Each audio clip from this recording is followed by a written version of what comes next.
Thank you. Thank you. This is the medallion. It shows the sacred mountains on this side. And then on this side is engraved with a picture, the tools that a woman uses traditionally and in a contemporary sense as well. So, thank you. Yes. She twada gonshin shlindo twada jini bashishchin. Dash cheatney dash a che dog and the cheatney dash anale. Not ani nes the ingesinasha. A cut out the next on shlim. So those are my clans and are important in that they're the ways in which I identify as a Navajo woman. I think that in Navajo language and in Navajo culture, poetry can be seen as a tool because we're a culture that was created by the sound of the word. Things that a person says, that a person literally utters, is a sacred thing.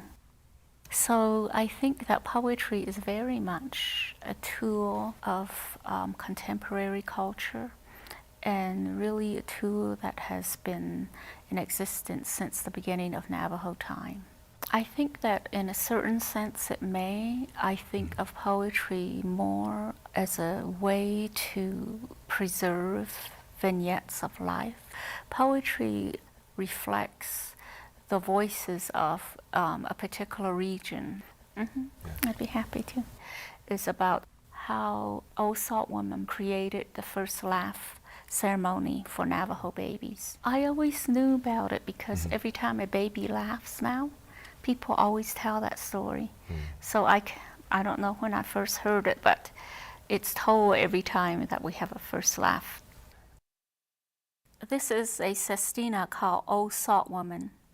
There's two words in here that are in Navajo. One is Sani, which means salt, and then Sasane, which means salt woman.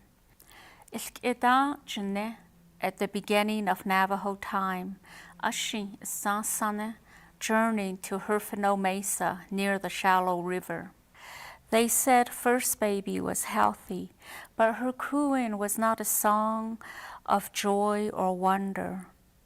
Since a baby does not know sorrow, Old Salt Woman was called.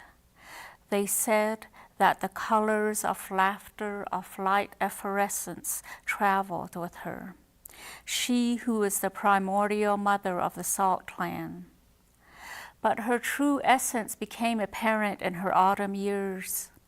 When Ashi, Asan, was young, she found that the wondrous colors of betrothal can also contain hues of betrayal.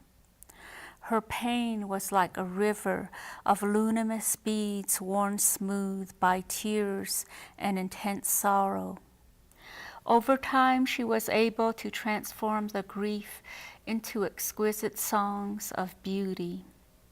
You can still hear traces of her sadness in the songs of doves on hot, still desert mornings. But that day at Herfino Mesa, her cheerful arrival made it clear that all such sorrows were in the past. Old Salt Woman held the baby, then put a bit of Ishi into her mouth. Then she said, "Wisha, wisha," and a radiant river of baby laughter filled the hagan. It was like the colors of early morning, of clear skies, of salt, like the intense color of midnight. Thus the laughter of relatives eating together became a song for the first laugh meal. It was there, just above the San Juan River, that first baby first kicked and laughed. Everyone watched her, eyes glitter with happiness. Her small, chubby hands pressed Ashi into each person's palm as they whispered wishes to her. In this way, sorrow would turn from our kinfolk.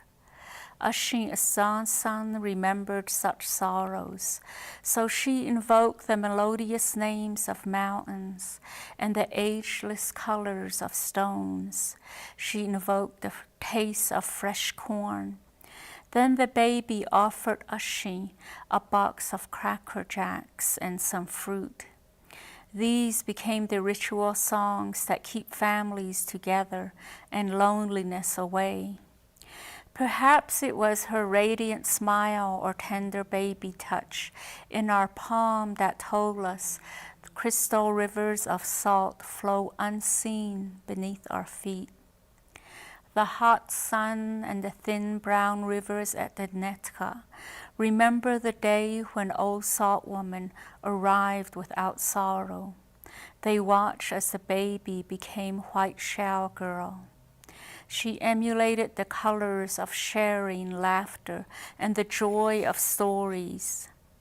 She was surrounded by her family and relatives, encircled by love. Today, her lilting songs guide us to old age. Like old salt woman, we cannot live without a she. Yes, it's true that a river of angry words can darken love's radiant colors, and one cannot say, I'm sorry in the net. But careful words and old songs can recall the joy granted white shell girl who first blessed us with a she. It sounds like a cliche, but I really love it. It's as if I cannot not write. Mm-hmm. It's something I've been doing for so long. Mm-hmm. I'm always listening. I'm always observing what's going on. I like to honor people for the wonderful things they say and the caring things that they do for each other, and the things that we often overlook on a daily basis.